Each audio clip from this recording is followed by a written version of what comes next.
El que espera, desespera. Dios mío, sé que a usted le ha pasado eso, porque a todos nos ha ocurrido, quizás, pero estás diciendo tú, a mí no me ha pasado eso, pastor. Bueno, dale gracias a Dios.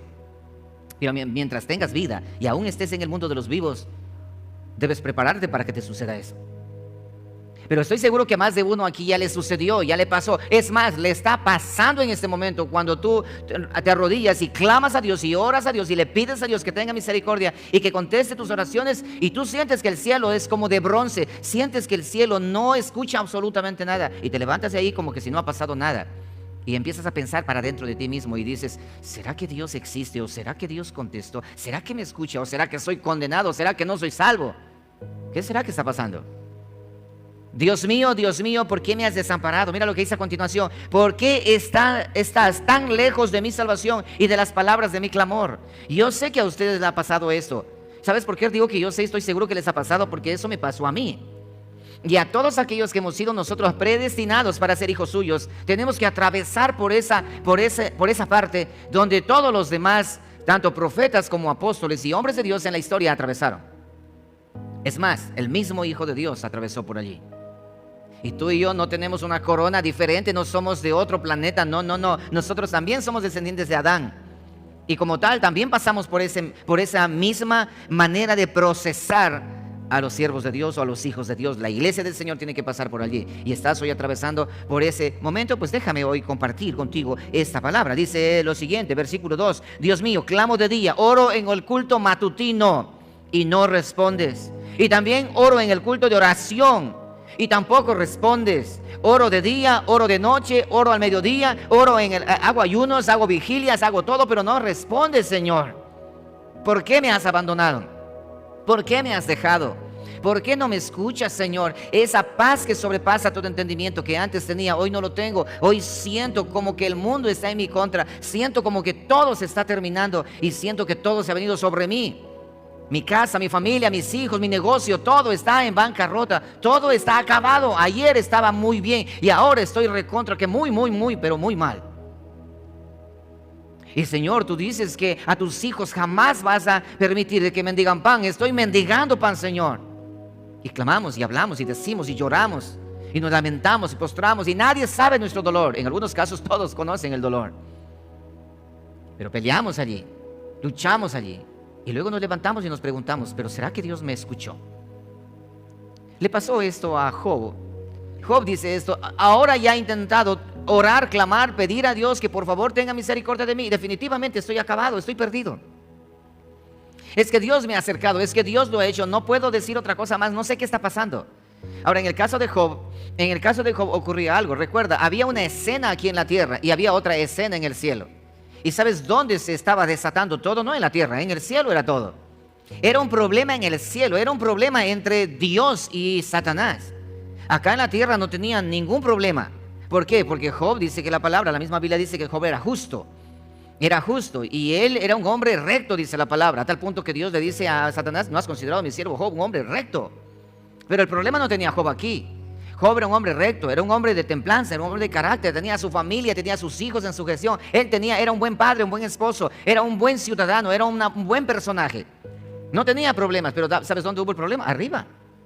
Y por consecuencia de arriba afectó aquí. Pero bueno, y luego mira, lee más adelante Job capítulo 30, vete al capítulo 30. Clamo a ti y no me oyes, me presento y no ¿qué? ¿Y no qué dice? Me presento y no me atiendes. Él está orando. Job se lamenta de su desdicha actual. Job se está lamentando de la manera como él se siente. Ahora, sentirse abandonado es pecado, no es pecado, es lo natural. Sentirse que Dios le ha desechado es pecado, no es pecado, es natural.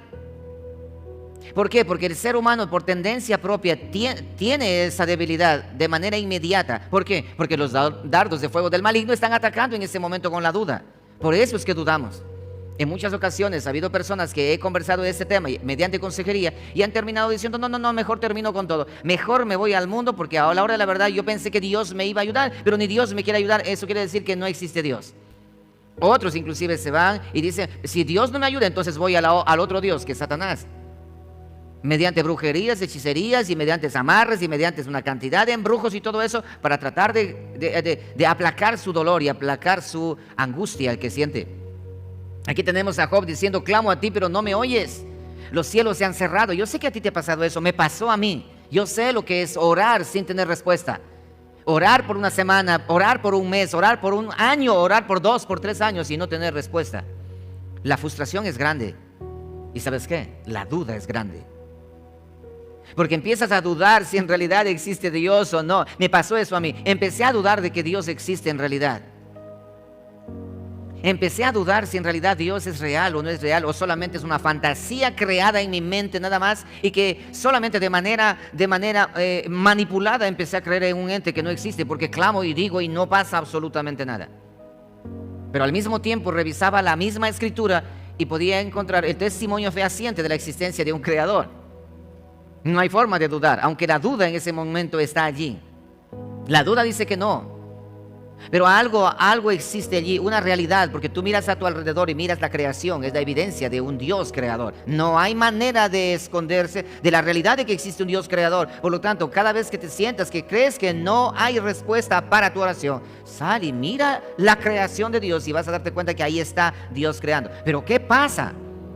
¿Qué pasa? ¿Por qué razón Dios no contesta? ¿Por qué razón Dios no me oye mi clamor? Estoy humillado, dijo un muchacho por consejería. Dice: pastor, usted me dijo que tengo que humillarme. Ya me humillé y en mi cuarto caminé de rodillas, en mi cuarto todo así. De noche salí, caminé de rodillas en el patio. Tengo las rodillas peladas en señal de humillación, pero nada que funciona.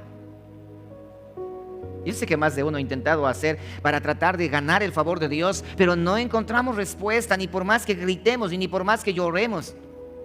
Yo le he contado a ustedes, mis amados hermanos, en el tema financiero en mi vida. ¿Qué pasó? Llegué a tener mucho, luego llegué a tener nada.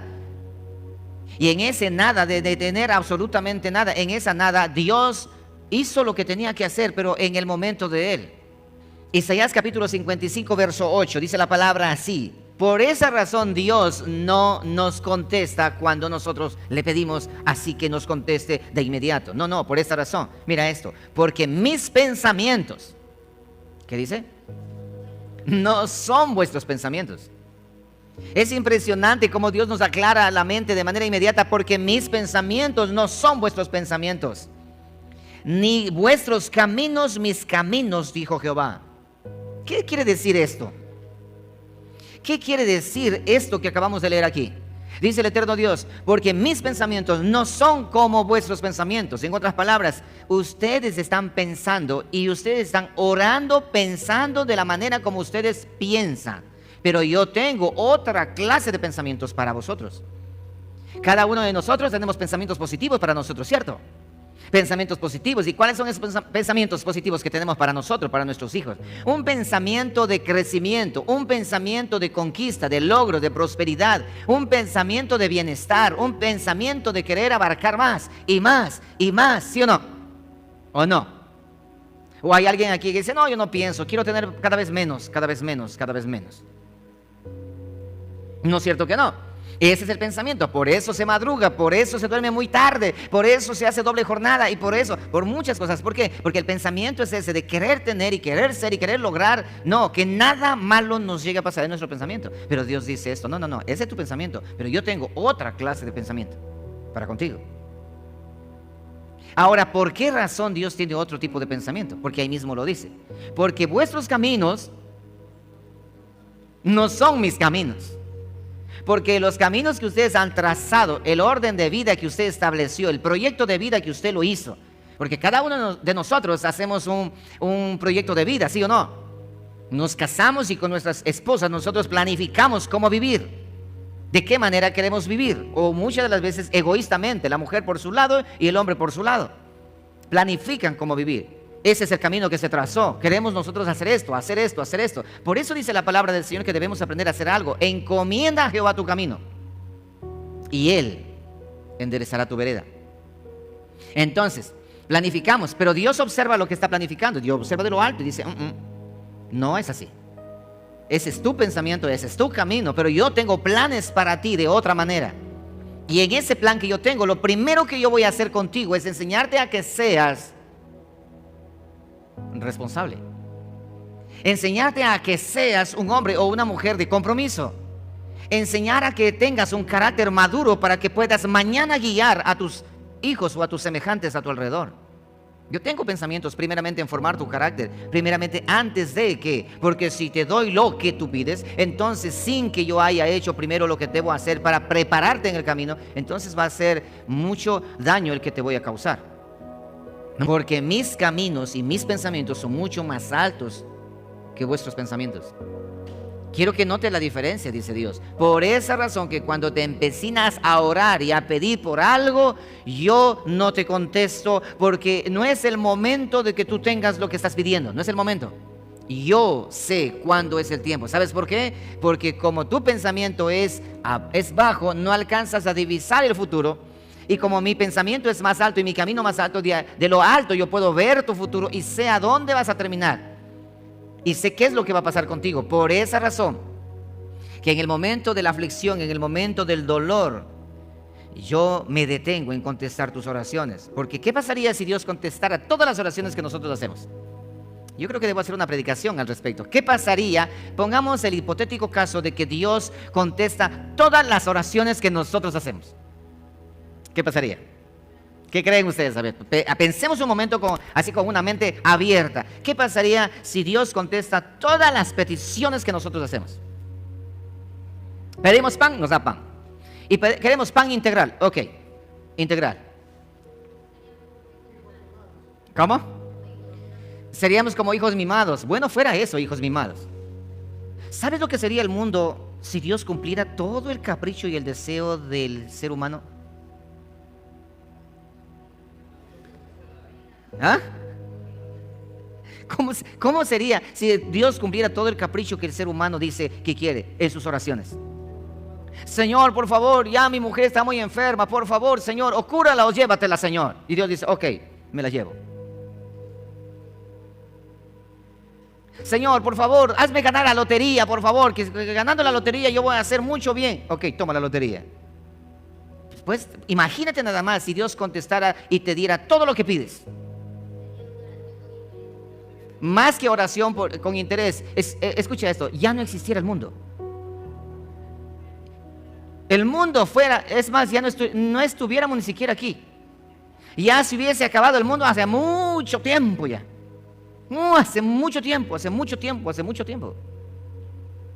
No hubiese existido mundo, no hubiésemos existido nosotros si Dios fuera un Dios complaciente que le entrega todo lo que pide. Pastor, entonces si no sé qué voy a recibir, entonces no oro. ¿Cómo sabes? Dijo un hermano, mejor yo no oro, mejor yo le dejo ahí a Dios que Él haga lo que quiera. No, Dios necesita que tú y yo llevemos delante de Él nuestras peticiones, nuestro clamor, nuestra necesidad. Pero Dios es el que tiene la última palabra. Eclesiastés capítulo 3, versículo 11. Todo lo hizo hermoso en su tiempo. Nunca lo olviden eso. Dios lo hace todo hermoso, pero lo hace en su tiempo. Observa, y ha puesto eternidad en el corazón de ellos, hablando del ser humano, sin que alcance el hombre a entender la obra que ha hecho Dios desde el principio hasta el fin. Dios, como un padre completamente responsable, Él te tomó a ti de la muerte a la vida, de las tinieblas a la gloria. Te tomó a ti y ahora como padre responsable, Él empieza una obra en ti desde el principio hasta el final. De algo sí debemos estar completamente seguros. Debemos estar completamente seguros que aquel que empezó la buena obra en nosotros, dice Filipenses 1:6, aquel que empezó la buena obra en nosotros, ¿cuándo empezó? El día en que nos tomó, el día en que nos llamó, el día en que nos hizo de nuevo. Él mismo la va a terminar. Yo sé que más de uno hemos llorado hasta que las lágrimas se nos han acabado. ¿Alguien ha tenido la experiencia de llorar cuando ya no hay ni lágrimas salen? Solamente son caras feas y gemidos nada más. Ya no hay ni lágrimas, porque todas las lágrimas ya he derramado. Esta expresión de Dios mío, ¿por qué me has desamparado? Y miras hacia el cielo con una confusión total. Recuerdo muy claramente que salía al patio de mi casa y a la madrugada en mi patio gritaba mirando al cielo y decía, Dios, ¿estás allí? porque yo tenía una impresión equivocada al respecto, porque había escuchado durante mucho tiempo decir al pastor, decir al ujier, decir a la pastora, en ese entonces a la mujer del pastor, de que habían hablado con Dios anoche, y que hoy por la mañana Dios habló, y que Dios habla con todos. Bueno, yo escuchaba que hablaban, y conmigo nada que hablaba. ¿Por qué razón no hablas conmigo, Señor? ¿O es que qué pasa?